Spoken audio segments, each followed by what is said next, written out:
Well, I remember Grandpa took me to the old ballpark there in East LA, and I was about 7 or 8 years old, and he used to take part in umpiring at that time, and I was just happy to be there and just to shake the balls. The guys would be ball players would be having batting practice, so I remember that. Yeah. And is that what piqued your interest to play baseball? Yeah, that brought interest to me a lot. I couldn't wait to go to the ballpark whenever Grandpa took me there. Yeah. How about for you, Dad? Same thing, basically. My dad used to take us, I don't know if it was Johnny or Richard, me, I remember me. We used to go to Gilmore Field in Hollywood, off of Sunset Street, to see the Hollywood Stars. And then he would take us to Wrigley Field to see the Los Angeles Angels of the Pacific Coast League. They were the equivalent to Major League Ball here in California. And those impressions of me being with my dad at the games, getting fed hot dogs and peanuts and stuff, it was always great. That really left an impression on me because he would tell me about individual ball players, and he would name them, I remember one guy, Fawcett, played third base for the Hollywood Stars. Oh, yeah. Steve O'Neill played shortstop, Cecil Garrett for the Angels, Steve Bilko. You got a good memory. Yeah, Clarence Mattern, Eddie Malone, you know those guys. Oh, yeah. Yeah, those memories, I guess I was about 8 or 9. Okay. And Dad would take us in a streetcar sometimes. Boy, I remember that. The old streetcar? Yeah, well, our cars. So that was late 30s? Yeah. Late 30s? Yeah. Right. And you're a few years apart. Yeah, because I was born in 31. Had to be late 30s and early 40s. Okay, we're going to go on to the next question. Who was most influential, I'm going to pose this to Dad, who was most influential to you learning to play baseball? Learning to play baseball, my dad always talked baseball. He could never have enough of baseball. And he would tell you, what you had to do certain things, how to do certain things, how to slide, And he was always bragging about ball players and this is the way you do it and this is the way you do it. You could tell my dad was just a fanatic on baseball. He was an encyclopedia on the black ball players. I never heard of half of these guys. But I used to go see them at Wrigley Field, where they would come in with the colored all-stars. You ever see them? Oh, yeah. They used to play the Cleveland Indians, Bob Feller and all them guys. 2 or 3 times I saw him, yeah. Yeah. So, to me, my dad, and of course, I had 8 brothers. I was the last on the totem pole. And my brothers were always something that I looked up to, And I was watching them all the time, especially this guy, John. He was a catcher. I was in junior high school. I'd go over to Roosevelt High School off of 4th and Fickett. He'd be catching out there. And I thought, out of sight, geez, that's my brother, Wow. And I used to watch him play football.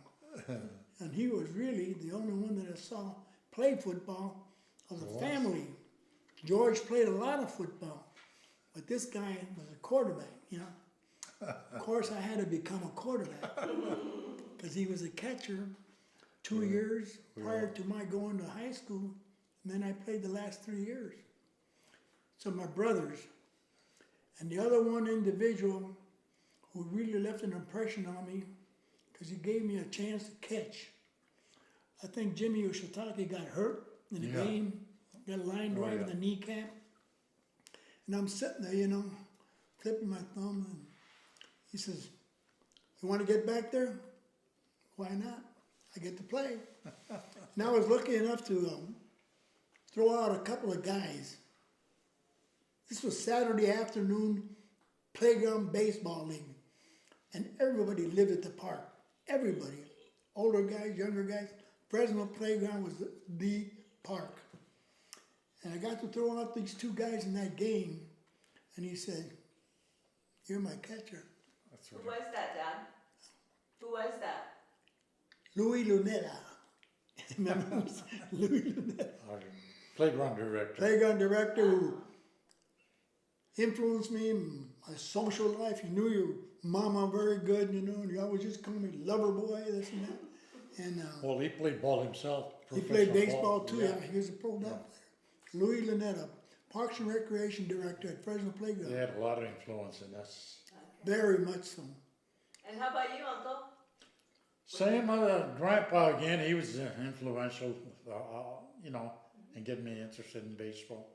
And we couldn't get away with it because there's always baseballs and the catchers made it home and uniforms all over the house. So, well, that was our pastime. You know, there was no TV, no radio, and just to get away on Sundays to a ball game was a, you know, big thing. Good thing for us. And of course, I knew I was going to get a hot dog and a Coke. Yeah. I look forward to Hot that. dogs meant a lot to me. Well, at Wrigley Field, they used to carry these hot dog containers where they were hot. They were steaming, you know. Man, and you know, coming off of a bean diet all the time. Cost a whole quarter for a hot dog, and I think the Coke was also a quarter. Swallow that sucker, man. And they used to be nice and hot and tasty. And you can smell them a mile away because the guy carried the hot dogs, and I don't know how he carried it, and they had a container hot with a core. Huh? So I remember that. They don't do that no more. They don't. That influenced me a get lot. Go to Dodger dogs, you know, to the counter. People used to carry them in a container carrier, and it was like hot water or something. Kept them hot. Boy, and they would just smell like I felt sorry for the guy. Papa. And how about you, Uncle? Did you have a coach, a favorite coach, or someone within school or at the park that helped you? Well, like Lynetta, our director, and of course in high school, I was lucky to have a fellow by the name of Joe Gonzalez. He pitched for Boston Red Sox. Before that, he started over to USC. He's quite a pitcher, and I had him for a coach in high school, and a lot of influence, and give us a lot of insight on baseball. So He was quite a guy. yeah. That was someone who helped you. Okay. We're going to move to question 3. Uncle Johnny, I'll ask you first. What was it like to play with all of your brothers and have Grandpa Peña manage the team? Oh man, it was quite a thrill because we all wanted to beat each other. You know, want to be better each other, and with Grandpa there behind us, of course we had to do our best. You know, and that had a lot of influence in my baseball career anyway. Little baseball that I played. Yeah. That was How about that was you, about Dad? it. How about you, Dad? It was unique, you know, playing with 9 brothers. Gee, twice, you know. And I was the youngest one, so I was very goo-goo-eyed, you know. Yeah. And my dad, I remember my dad with a uniform, and he was catching, I don't know if it was Richie was pitching or something, and he was catching to warm up. And Oh, Richard. I just stood there with my mouth open, you know, watching my dad. You're in tears almost, you know. But that was something with 9 brothers. I mean, you could look 1,000 books, 1,000,000 books, and you won't find that. We were unique. We were good too. Okay, and how about Grandpa? Was he good at the game? Let me tell you, I never got to see him play. But as much as he talked about baseball and how much he knew baseball, you know, he dropped names like Junior Gilliam, you know, and Chet Brewer and this and that. He always favored Junior Gilliam for some reason, you know, just He was that good. guy. Yeah, he was. You can take everybody else, you know, and do this and do that. He said, but Junior Gilliam, always Junior Gilliam. I said, Campanella was there too. Yeah, but Campanella was up the Dodgers. Played second base, didn't he? Second base or Yeah, first? yeah. Gilliam played for And, the Dodgers. You could tell, you know, you talk to relatives and friends who saw my dad in New Mexico play. He played for a team, Albuquerque Braves or Grays. Yeah, Grays. Albuquerque Grays. Grays, yeah. And Albuquerque, They great. got paid a stipend, you know. They worked somewhere and they got paid to play on the weekends. And Grandma always used to say that. He was always going to play ball, you know. He was always going to play ball. This is in Albuquerque. And they always said, you guys are good. But you couldn't hold your dad's glove. I believe that too. Because he was rugged. My dad, when you seen him, you know, even without a shirt in his later years, he had a physique. Here's the guy that comes closest to him, Johnny. Is that right? Just muscular. I remember that my dad, when he passed, the doctor said, this guy had a physique. Hold on this. That's awesome. I always thought that was great. You know, you could tell by the definition, the body definition, the muscular structure, you know. And that he was giving him, you know, CPR. And he says, he's gone. You know, I was standing there when he was doing it. And he said, he's gone. And you could tell he worked hard because you could tell about his hands. His hands, they looked muscular. If you can imagine, muscular hands. Just strong looking, you know. You're talking about my dad, did you? Yeah, my dad. Oh, yeah. Yeah. Yeah. That's great. Good stuff so far. Yeah, Gabe, that was our pastime. That's all we had going with us. You know? Either you played ball or you got in trouble. He had to keep us in line, Gabe. Oh, yeah. Kept me in line anyway. That Fresno playground was the big attraction. That was the big magnet, you know, where we were always going to the park. Always going to the park. It's a second home. Hell, I got to see you play football there. The Jesters. Who? You played for the Jesters. Yeah. Oh, yeah. Yeah. Parochial, Semi-pro. Semi-pro football. This is Lourdes. Lourdes, Lady of Lourdes. Okay. Okay. So now you both played like semi-pro, right? Yeah. Uncle Johnny, tell me about your experience with that. Who'd you play with? It's semi-pro ball. I played one of the companies is National Auto Glass, and of course Carmelita. You know, played later semi-pro ball, and yeah, because it was a good sponsor. Carmelita was. So was the Auto Glass. The best. And they were top ball teams. Because they were one of the first semi-pro teams around the city. So you wanted to be, you know, they were influenced you. So you wanted to be right there. Sometimes you didn't get to play because other experienced players were there already, you know? But you wanted to be there, you know. And that was it for me. Yeah. How did the sponsorship work back then, like with teams, and were there tryouts or anything like that? No, actually, you just word of mouth. You know, you'd hook up being 9 brothers, man. They said, hey, you know, Johnny, Richard, George, they were all playing for Carmelita. You know, even my brother Ray, older brother Victor, they all played for Carmelita at one time or another. I got out of high school and I said, you know, right there. Prior to hooking up with Carmelita, a couple of years, I got a tryout. He did too. Yeah. He got a tryout with professional in Anaheim, the Anaheim Valencias. We had the same colored uniform as Oakland A's. Yeah. Loud, you know, green and cream colored. I remember him one night. Well, one Saturday, the reason I got signed up is one of the guys that played out. One of the fellows there that hung around with the playground, he's experienced. He had played already, and he found out there was a baseball trial going on over at Anaheim, La Palma Park, Yeah. and I think the Hollywood Stars used to have spring training there.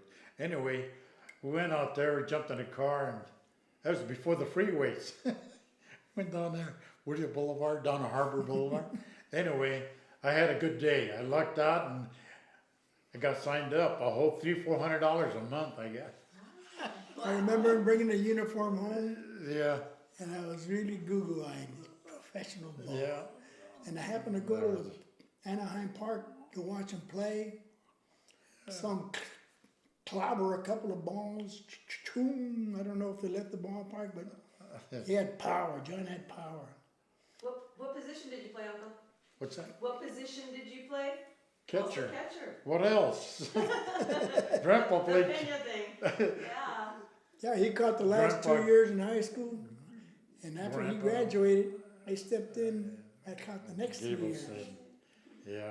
And, Grandpa was a catcher, and Uncle George, he was caught also. Darn good catcher. Yeah, Taught me man. a few lessons. Yeah, And man. of course, Gabe and I. Yeah. And Dad, what about your experience from semi-pro to Dodger? Well, the Dodger situation was during the summer of '51. I got solicited by a bird dog, which is a coach or somebody that works on the school grounds, and told me this team in El Monte wants to see you. And he gave me his card, you know. He was a bird dog. He pointed out players to the team that was playing semi-pro. And there happened to be an accumulation of guys that had made all-city honors and, you know, positions like that or status like that. And I went there, and we were a traveling ball club. Boy, we had some good boys, you know, guys that played for SC and this and that. That was big Wally time. Sinner, Bob Bonaparte, you know, Frank Followell, guys that made All-City on the same All-City team that I was lucky enough to make. And I got a tryout. The Dodgers wanted me. They signed me. Give me $1,000. That was a lot of money. It was a lot of money. Invited me to work out, you know. It's a good, I should anybody. have held out. Everybody got trial notices, you know. And at the same time, they had a working affiliation with the Hollywood Stars. The Dodgers did. And I was invited to the Gilmore Field to catch batting practice for the Hollywood Stars. Oh, yeah? I thought that was big deal, man. They give you a uniform and get dressed, and boy, you know, before the game, you know. Yeah. Before a game. Oh, yeah. Yeah, I caught batting practice. That was a big time. The clubhouse boy that took care of the uniforms and stuff went to school with George. He's a Chinese guy, I forget the name, but his Yeah, I brother, remember him, yeah. his brother was clubhouse boy for the Chicago Cubs. But when I went in there, he gave me the uniform Oh, is and that the whole right? bit. I Yeah. didn't know he had a brother. Yeah, he had a brother. He was also a manager for, I think, L.A., the L.A. Angels. I think. Really? He was the clubhouse manager. Clubhouse, And yeah. I think he started when the Dodgers started. He was in the clubhouse with the Dodgers. He still Yeah. had uniforms and equipment. Yeah. Kenobi, I think his name was. Nobi something, yeah. Kenobi, yeah. Okay, now were there any, during your semi-pro playing, were there any names that we would know of that you played against or with? Willie Davis. We played with Willie Davis. He was the one big name, you know. We were like a traveling ball club, Carmelita, and we played anybody, anywhere. Yeah. This is a fact. You're going to listen to this. We were invited to play a short 3 or 4 inning game against the Dodgers at the Coliseum. Wow. But we got rained out. Wow. I'll never forget that. 'Cause Shorty had us ready, you know, Shorty Oh, is that manager. right? Yeah. He had us ready to go. Played 3 innings against the Dodgers. Yeah. At the Coliseum, Wow. which was a bad place for a ball game. But what year would that have been, Dad? I'd say in the 60s somewhere. Late 50s, Right early around 60s, there, yeah. you know. So you're talking about Shorty Perez? Is that Yeah. Coach, can you talk about him a little bit? Shorty Perez was very influential. In fact, you got to put him right in there with Luneta. He loved baseball. Baseball people usually are like that. They love baseball, you know. That's all they talk about. You know, they like football and boxing and this and that like my dad. But baseball was the #1 thing. This guy lived and died for baseball. It could rain, and he would be out there dragging the field. throwing gas in wet spots to dry him up. Shorty was really a crazy, you know, he's crazy for baseball. And he Yeah, he was. do all anything that. for ball players, you know. Mm-hmm. And Well, Richie, our brother, was playing for Carmelita, working for Carmelita at the time, doing a long tenure. And him and Shorty were, you know, very close. yeah, I think that's why our brother Richard played for Carmelita because he had a lot of influence with Shorty and Yeah, the owner of Carmelita, Mario. Yeah, that was something. Not only that, but after the games, those burritos tasted good that our sponsor, and we hit the best uniforms, and he's a good sponsor. He always had nice jackets, huh? Always. Always nice. Tops. So, and the word got around, so everybody wanted to Like for- get connected with Carmelita, you know. I felt very lucky to be involved with them. One game that stands out in my mind during those years, we faced a guy that pitched for the Dodgers, Joe Moeller, who was a fastball, tall individual from Redondo Beach, got signed. Him and his kid brother got signed together. And we faced him in the playoffs at Wrigley Field. That guy never knew what hit him. You know, he thought he was going to be pitching against local boys of the local team, you know. We were Carmelita. Oh, we, yeah, had, he is. we had a lot of He's talent professional. on that ball club. Pro talent, you know. Maybe not major leagues, but guys that had played pro ball, you know. And He had been around we a while. bombed him. We bombed him, man. Also, the Sherry brothers, this Norm and Norm Sherry, Larry Sherry, Yeah. yeah. yeah, they played for the Dodgers. and Dodgers. We played against them. We were in the playoffs. In fact, we beat them. Yeah. Norm Sherry. Norm Sherry and I played overseas too. That picture. Oh, is that right? Yeah, I played. He was Special Troops, 4th Infantry, and I was 22nd Infantry Clippers. So we got to play with a few. Yeah, you did. You did. You know, Celebrities. Sherry was one influential catcher that I just, Uh-huh. you know, he had that bullet arm, cannon arm, you know. And he managed the Angels for a short time, Los Angeles Angels, and now he managed them for, I don't know, a season or two. But Norm Sherry was one hell of a catcher. And when I came back from overseas, they were playing in the Coliseum at that time. And Norm Sherry was catching for the Dodgers. And I happened to go with 2 or 3 guys from work. And we walked down the stairs, you know, and got close to the backstop. And I noticed that Norm was throwing real funny, you know, sort of like his arm was hurting. So I hollered it out, "Hey, Norm, what's happening with your arm, man?" He turned around and he goes, he made a sign, you know, "You're pushing that ball." But I got to know him real good overseas because we played against each other. Jim Baxis and Mike Baxis played for the Hollywood Stars. Mm-hmm. I played against him, Mike Baxis, Yeah, we were lucky to play with some of Oscar those guys Young, against them. all kinds of guys. You run into them, but you don't remember them because they were playing for different service teams. Now, when you think of Uncle Johnny, when you think of that era that you played, I see. is there something that was notable to you to be playing during that time for Latinos in baseball? Well, at that time, I don't know, like I mentioned before, all these top line ball players were playing in the big leagues, and you wanted to be, you know, influenced by them. And they had a lot to do with also, you know, me taking interest in baseball. And you wanted to be like them, you know. that was it for me. How about you, Dad? What was most notable about that time to play baseball? The era of that baseball, well, it was only about in the 60s where our nephew George Peña, who played AAA ball, who should have had the job with the Yankees, but for other reasons unknown, He got bumped, never made it, but he always used to go for a cup of coffee with the Yankees. And George and I, you know, I used to look up to George quite a bit.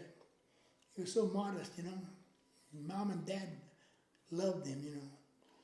And all that time that George was involved with the Yankees, the Cleveland Indians, and Los Angeles Angels, you know, we'd go to Palm Springs and watch them play ball during the spring. And we always thought, boy, that's great, just great, you know, watching George. And we'd get baseball cards, gum cards, you know, with his picture on them. That was something. And playing ball, you know, against individuals who, like John said, played big league. Earl Batty, remember Earl Batty? Caught for the Minnesota Twins. Yeah, he played for the Chicago White Sox. White Sox, Yeah. the Angels, Los Angeles Yeah. Angels, the Pacific Coast League. Uh-huh. You'd run into these guys here and there. The whole Dodger team one time came down to Belvedere Park to conduct a little school for kids and all. And we were, you know, invited there to help them any way we could. You always seen them, you know, Ron Fairley, you know, all them guys in those days. There's too many guys to remember. Well, and that was quite a transitional time for baseball, wasn't Yeah, it? man. Things were starting to change quite a bit. The whole game, sponsorship, endorsement, all of that. Very different than when you were playing. Oh yeah, the black ball players coming in. You saw all kinds of minor league teams, you know, load up and black ball players. Boy, organized black baseball was finished when they started signing guys into the big leagues. What time? What year was that? This is the 50s, late 50s Late 50s, yeah. and 50s, you know. So prior to that were the black ball teams Black ball clubs. separated. You never seen them because these were Midwestern and that side of the country, but they toured during the winter. Teams would come about. Satchel Paige would be managing sometimes. Called it barnstorming. Yeah, barnstormers, you know. Yeah. And a white team would play against them. The white team you heard about because you read about them, you know. But these black guys, you read about them more so after they got into the white baseball world. Well, let's back up. Uncle Johnny, what's barnstorming? Means touring the country, yeah. Okay. We're playing baseball at that Places, time, yeah. places. Okay. Yeah. I was barnstorming, yeah, cool. Was there any? I mean, I know you guys kind of ruled the city of East LA. Was Sure did. you guys ruled it? I mean, well, like Latino baseball was the core of that, right? Core. So you guys didn't experience or did you experience any sort of discrimination or anything amongst other ball players, or when you would go travel, or whenever you did any of that? I felt a tinge of that in spring training. I just felt that this guy likes these guys more so. That was my opinion, you know. But then I was pretty outspoken, and I didn't say nothing to him, but the guy's name was Lefty Phillips, What was his name? coached Lefty Phillips, Oh, yeah. who coached the Angels too. He was also a manager for the Angels, and he was from the South. And you know, They have their opinions. yeah. How about you, Uncle? Did you experience anything like that? No, I didn't. Just that when we played other teams away from our Latino neighborhood, you know, it felt different. It was just different, but it wasn't nothing racial about it. No discrimination. Yeah. You weren't the Kings anymore.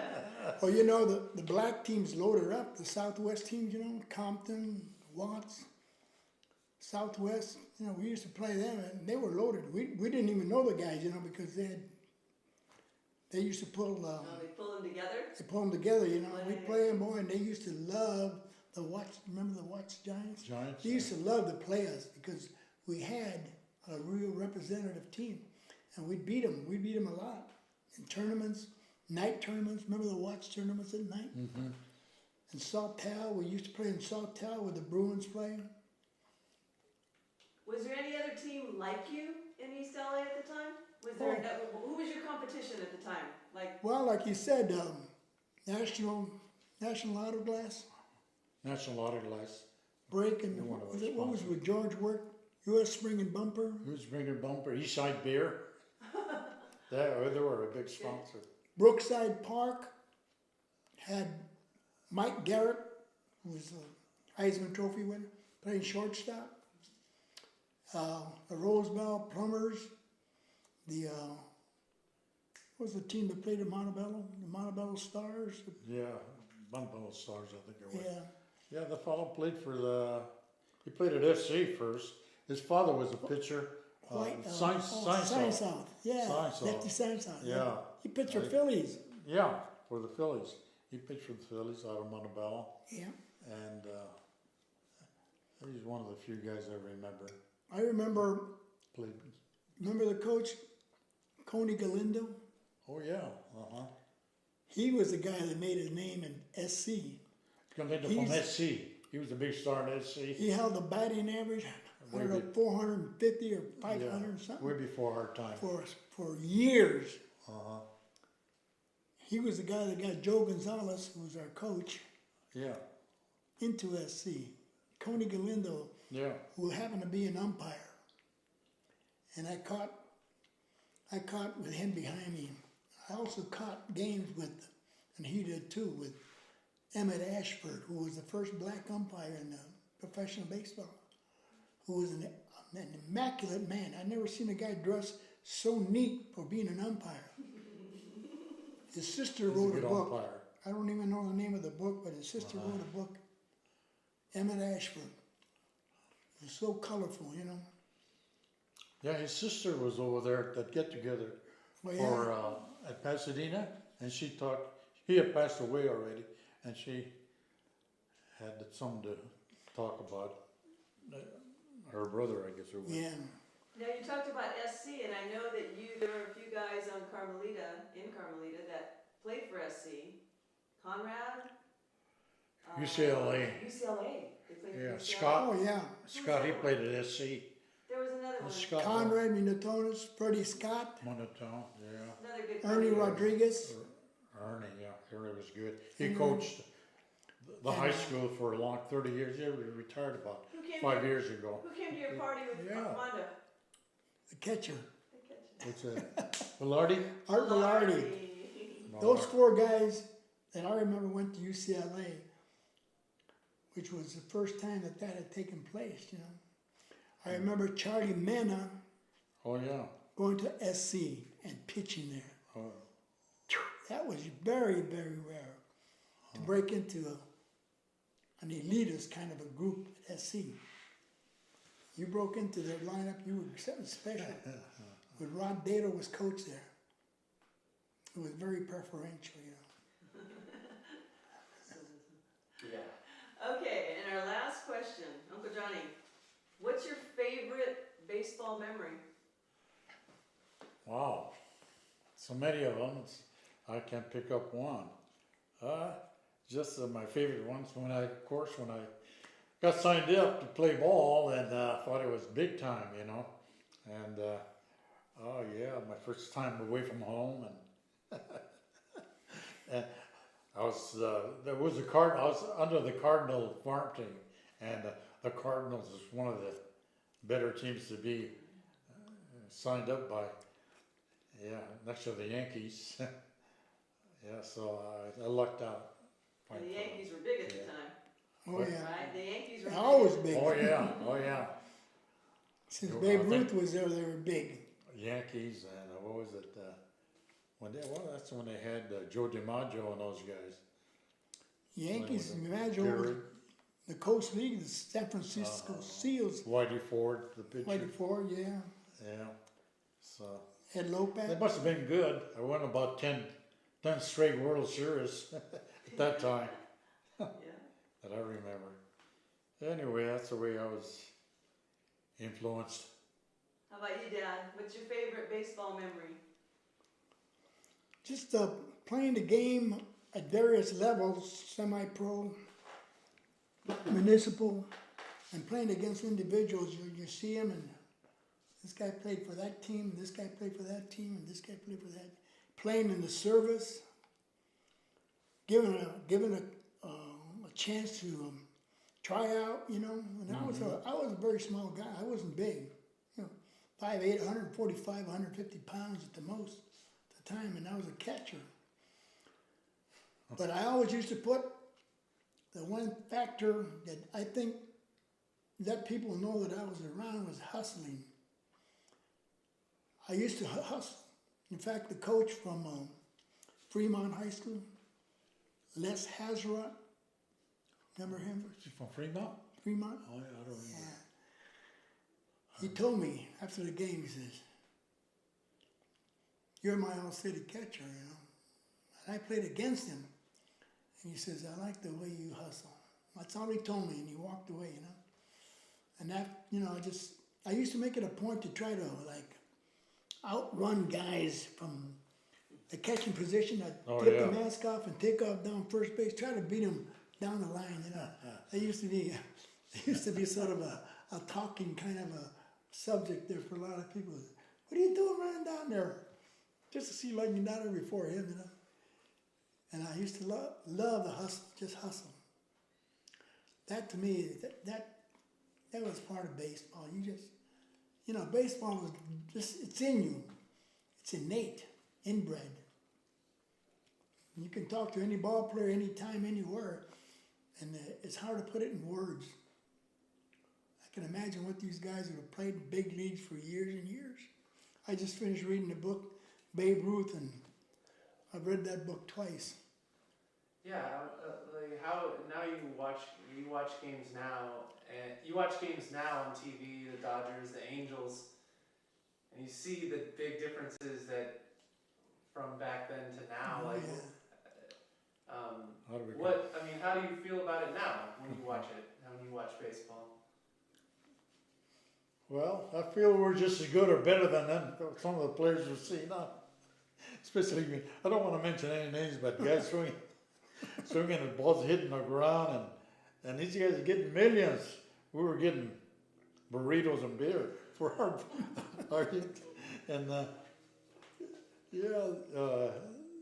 I think we had pretty good guys playing ball in our time, because we were hungrier, I think. You know, it comes easier for you guys now. There's more scouts looking for players.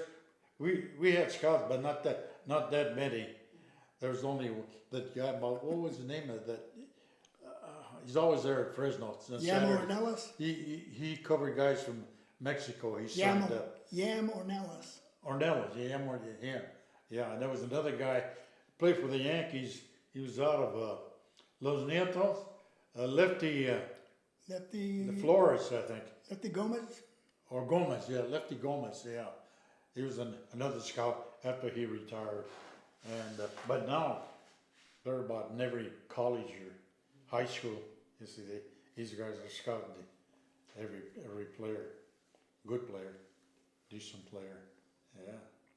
There's a lot of guys that have gotten opportunities that you see on the tube. Man, they couldn't hold a stick to some of the guys that we knew, you know, and played with. There doesn't seem to be a hunger there for the game like there used to be.